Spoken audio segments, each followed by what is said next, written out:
온 가족이 함께 모이는 추석 명절이 약 일주일 앞으로 다가왔습니다.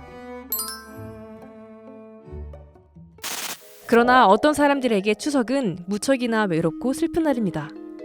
밖에 나가지 못하면 사람이 기본적인 생활이 안 되는 거잖아요. 정신적인 어떤 그런 문제가 이제 육체적으로 오고 점점 더 말라가고 먹고 싶어도 배탈이 나서 먹지도 못하고. 그래서 이런 식 기본적인 생활이 안 되는 모습을 보고 이제 심각하다라는 걸 좀 느꼈습니다. 바로 고립 은둔 청년인데요.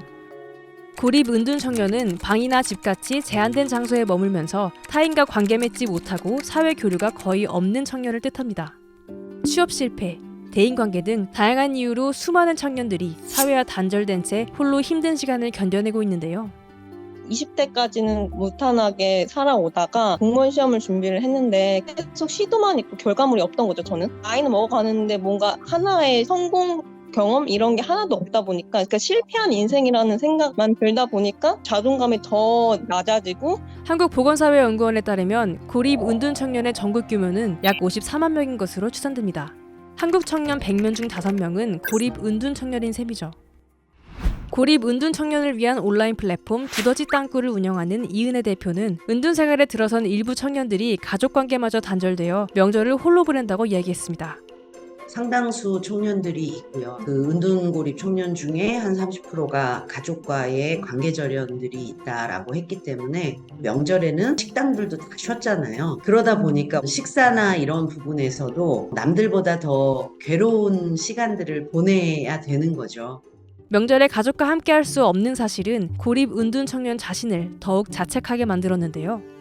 가족과 관계가 단절되어 있는데 TV에서는 가족과 즐거운 한때를 보내는 게 명절이다 라는 전형적인 화목한 모습들이 보여지거든요. 그래서 내가 그런 곳에 있을 수 없게 됐다라는 거, 그래서 자책도 많고요. 두 번째로는 1인 가구로 수도권으로 올라와서 경제적 자립을 하겠다라고 했는데 실패를 경험하면서 이제 은둔고립돼 있는 상태일 경우에는 원가족한테 너무 미안한 거예요. 계속 경제적으로 신세를 진다. 그러다 보니 이 명절에 찾아뵐 면목이 없는 거죠. 차라리 가족한테 취업 준비에 바빠요 라고 하면서 은둔 상태를 감추고.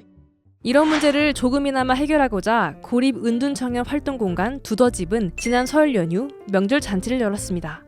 은둔 경험이라는 공통점으로 청년들이 모여 함께 전도 부치고 음식도 나눠 먹은 것이죠. 그 2022년에 두더집을 문 열고서는 추석이랑 설에는 기름 냄새 쫙 맡아가면서 전형적인 음식들 이런 거 함께 해서 나눔을 하고, 한 공간에 여러 사람이 모여 인사하고 소통하는 낯선 환경에 불안과 긴장감이 커져 공황 증세가 나타난 청년도 있었습니다.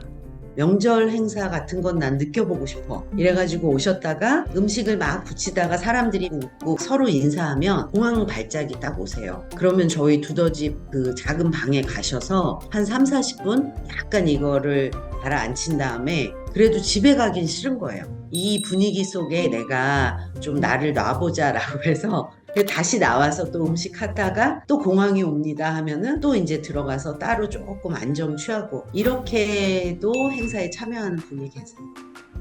스스로 은둔 성향이 있다고 생각되는 사람이라면 누구나 참여할 수 있다는 두더집의 명절 잔치는 또 한 번 이뤄질 예정입니다. 저희가 9월 11일 수요일 날 11시부터 저녁까지 행사하고 또 나눔도 하고 이런 일들을 합니다. 그래서 많은 청년들이 와서 친구들 인사도 하고 하면 좋을 것 같아요. 고립된 청년을 돕는 이은혜 대표와 은둔 생활을 경험한 혜진 씨는 고립 은둔 청년들이 자신을 책망하지 않고 앞으로 나아가길 바란다고 전했습니다. 청년들 안에서 사실은 다양한 가치 또 꿈 이런 게 존중되고 막 격려받지 못하고 아주 전형적인 성공의 삶 그 방식을 못 해내면 계속 이제 도태되거나 또는 너는 뭔가 문제가 있다라고 규정이 되면서 더 위축되고 이런 것들이 은둔고립을 만든다라고 생각해요. 그래서 이거는 개인의 책임져야 되는 개인의 어떤 문제라기보다는 우리나라 사회 구조 또는 사회 문화가 양산해내는 그런 청년들의 문제이자 아동 청소년기에 잠재되어 있는 그런 사회 문제다라고 생각합니다. 학창 시절에 대한 트라우마를 겪은 분들은 그게 10년 전, 20년 전 일이어도 아직도 꿈으로 생생하게 떠오른대요. 그런 경험을 한번 겪다 보면 그러니까 사람에 대한 두려움? 그런 게 각인되다 보니까 더 나가지 못하고 스스로 고립시키는 것도 원인일 수 있고 마지막으로 지금도 방 안에 갇혀 은둔 생활을 하는 수많은 청년들에게 해주고 싶은 말이 있다는데요. 방 안에 있는 분들은 방 안에 혼자 있으면 그러니까 처음에는 아마 편하다고 느낄 거예요. 저도 이제 경험을 했고 근데 막상 내가 너무 오래 이제 혼자 있었기 때문에 밖으로 나가기가 아마 두려우실 거예요. 그걸 한번 깨고 나가서 그들과 함께 한번 그냥 그 자리에만 있어 봐도 내가 생각한 거와는 다르게 그들을 통해서 내가 정말 위안을 받고 행복을 느낄 수 있다라는 걸 좀 진짜 한번 그 용기 한번 가지고 발걸음을 하셔서 경험해 보셨으면 좋겠어요. 제가 그걸 경험했고 거기서 되게 많이 나아졌듯이 한번 그런 걸 좀 느껴봤으면 좋겠습니다. 이번 영상을 만든 PD가 추천하는 영상도 보고 가세요. 스브스 뉴스의 다른 영상을 즐기시려면 구독 버튼을 꼭 눌러주세요.